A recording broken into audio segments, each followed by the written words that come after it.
আসসালামু আলাইকুম প্রিয় দর্শক, বাংলাদেশে যে নির্বাচনটা হতে যাচ্ছে আগামী ৩ সপ্তাহেরও কম সময়, এই সময়ের মধ্যে সেই নির্বাচনে কারা ক্ষমতায় আসবে এবং তারা কিভাবে দেশ চালাবে, এটা নিয়ে কিন্তু নানা ধরনের আলাপ আলোচনা চলছে।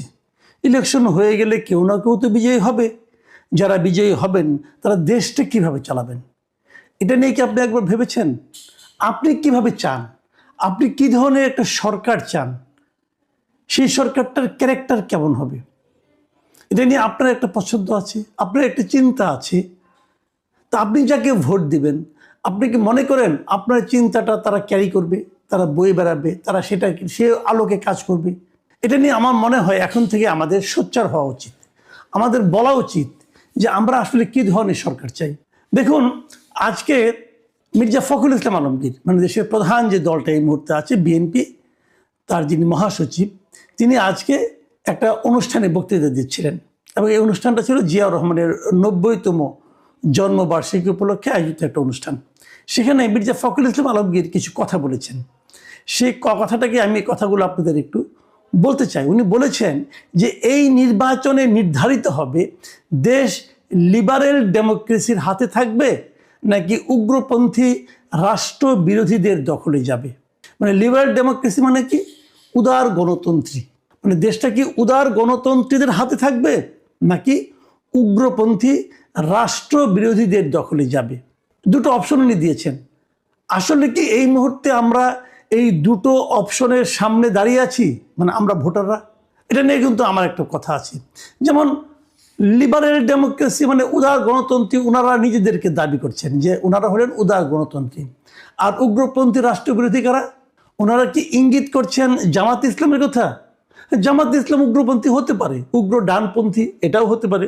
রাষ্ট্রবিরোধী কিভাবে, এটা আমার কাছে কিন্তু ক্লিয়ার না। এটা আমার কাছে আসলেই ক্লিয়ার না। আসলে রাষ্ট্রবিরোধী জিনিসটা কি, এটাও আমার কাছে ক্লিয়ার না। মানে এগুলো কি জাস্ট বলার জন্য বলা হয় নাকি এগুলির পেছনে আসলে কিছু আছে? দেখুন, উনি এই জিনিসটা আরও যদি আমাকে ডিটেল বলি, উনি আরও ডিটেলে কী বলেছেন সেটুকু আপনাদের পড়ে শোনাই, তারপরে আমি মন্তব্য করছি। উনি বলেছেন যে আজকে আমাদের এই পরীক্ষাটা খুব কঠিন পরীক্ষা। এই নির্বাচনে নির্ধারিত হবে দেশ কি লিবারেল ডেমোক্রেসির হাতে থাকবে নাকি উগ্রপন্থী রাষ্ট্রবিরোধী লোকদের মধ্যে থাকবে।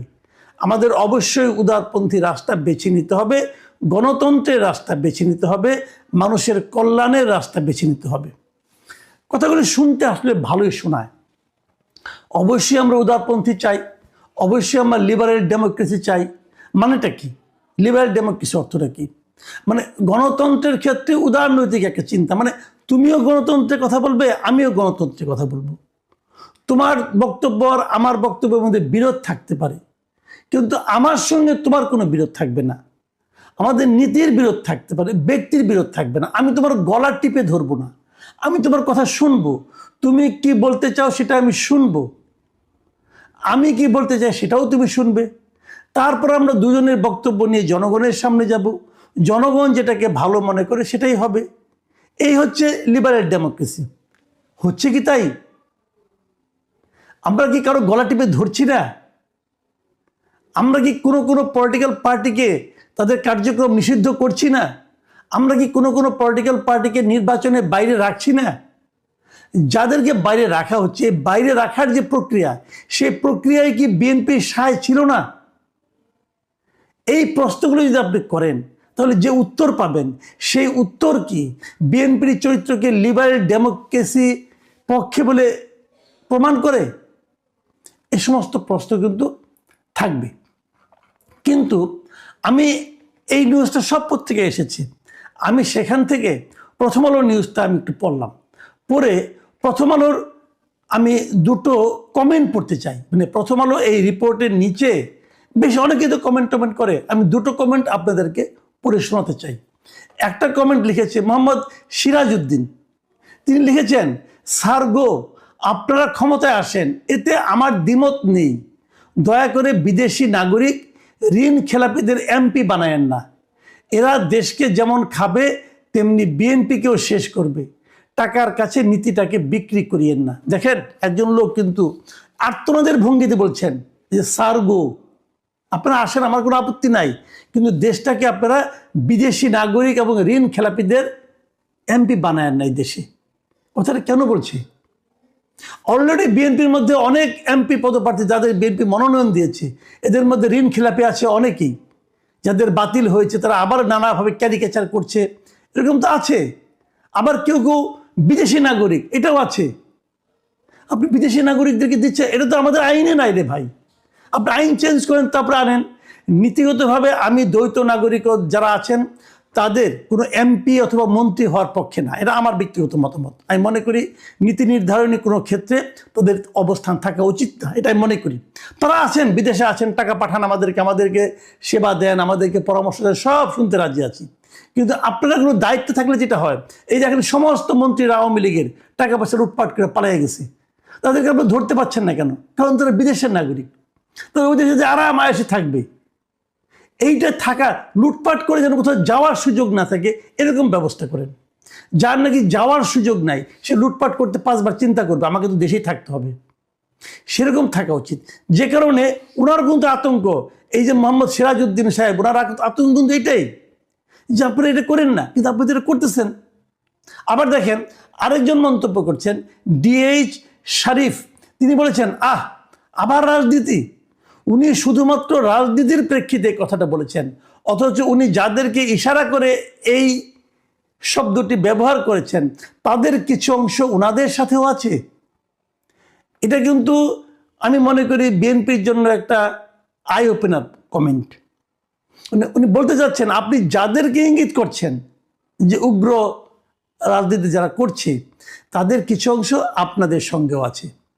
ভালোভাবে আশেপাশে তাকিয়ে দেখেন, হয়তো আপনার ছায়া হয়ে আছে, তাকিয়ে দেখুন। আমরা অনেককে চিনি, অনেকের সাথে সন্দেহ করি, আপনারা কেন করেন না? হয় কি কাছে থেকে দেখা যায় না? এটা করুন। কাজে দেখুন, আমি 2টো কমেন্ট পড়লাম, কিন্তু আরো অনেক কমেন্ট আছে, সেগুলো আপনারা পড়তে পারেন, নিজেরাও পড়েন, অন্যান্য পত্রিকাগুলিতে পড়েন। এবং আমি এই নেতাদেরকেও বলবো, আপনারাও একটু দেখেন আপনাদের এই সমস্ত বক্তব্য সম্পর্কে সাধারণ মানুষ কি ভাবে, সাধারণ মানুষ কি বলে। এবার আমি আমার কথাটা বলে শেষ করতে চাই। দেখুন, আমি একটা কথা বলি, আপনার রাজনৈতিক মতাদর্শ কি হবে না হবে এটা নিয়ে বড় বড় কথা অনেকে অনেক কিছু বলতে পারে। বামপন্থার কথা বলতে পারে, ডানপন্থার কথা বলতে পারে, উগ্র বামপন্থী, উগ্র ডানপন্থী, মধ্যপন্থী, উদারনৈতিকপন্থী, অনেক রকম অ্যাডজেক্টিভ আছে। আমরা কয়টা বুঝি? এদেশের মানুষ কি বুঝতে চায় এগুলো? এদেশের মানুষ এগুলো শুনতে চায় না।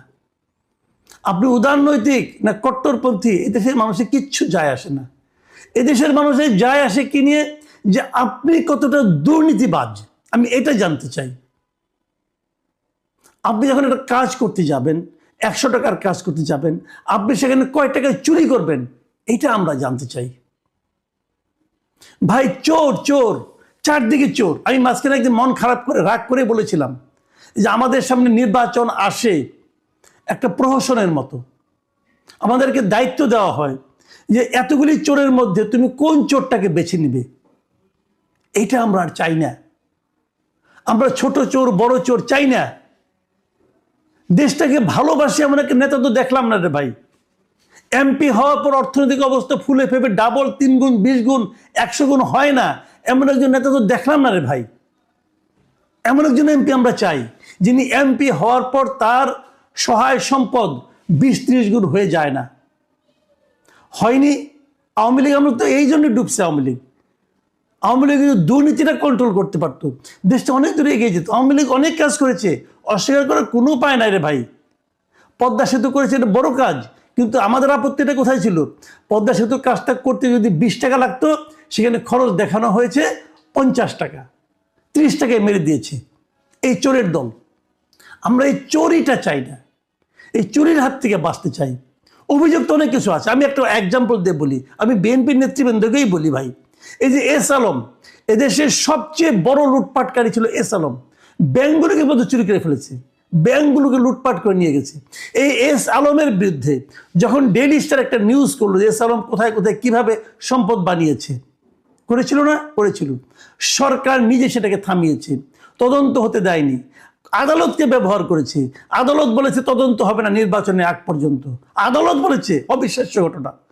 আদালতে যেখানে বলা উচিত ছিল যে 7 দিনের মধ্যে তদন্ত শেষ করো, আদালত বলে কি তদন্তই করা যাবে না। বলেছে আদালত, এই দেশের আদালত, সরকার এভাবে করেছে। তখন একটা কথা আমি বলি, ওই সময়ের পত্রপত্রিকা এগুলি ঘেটে দেখেন, এস আলমের বিরুদ্ধে কি বিএনপি একটা বিবৃতিও দিয়েছে? একটা দেয়নি। কেন দেয়নি? বলা হয়ে থাকে এস আলমের টাকা বিএনপির নেতারাও পেয়েছে, বলা হয়ে থাকে। তাহলে আমরা কার পেছনে যাব? আমরা কাকে বিশ্বাস করব? আমি বিএনপি নেতাদেরকে জিজ্ঞাসা করছি, বুকে হাত দিয়ে বলুন, এস আলমের টাকা পয়সা আপনারা পাননি? নিশ্চয়ই পেয়েছেন। তাহলে একটা বিবৃতি দিলেন না কেন তখন এস আলমের বিরুদ্ধে? কেন দেননি বলেন? দেশকে লুটপাট করে ফোকলা বানিয়ে দিচ্ছে, তার ব্যাপারে আপনারা কোনো কথা বলেন নাই কেন? আমাদের সালাউদ্দিন সাহেব এয়ারপোর্ট থেকে নেমে এস আলমের গাড়িতে করে যায় নাই এইবার? পরে উনি বিবৃতি দিয়েছে যে না আমি জানতাম না, বুঝতাম না। ভাই এগুলি বলার জন্য বলা, এগুলি আমরা বুঝি। কাজে কোথাও একটা গাঁট ছাড়া তো ভাই আছে। আমাদের প্রধান বক্তব্য, উদারনৈতিক বুঝি না, কট্টরপন্থী বুঝি না, দেশপ্রেমটা বুঝি। কে দেশকে ভালোবাসে, কে দুর্নীতিটা কম করে।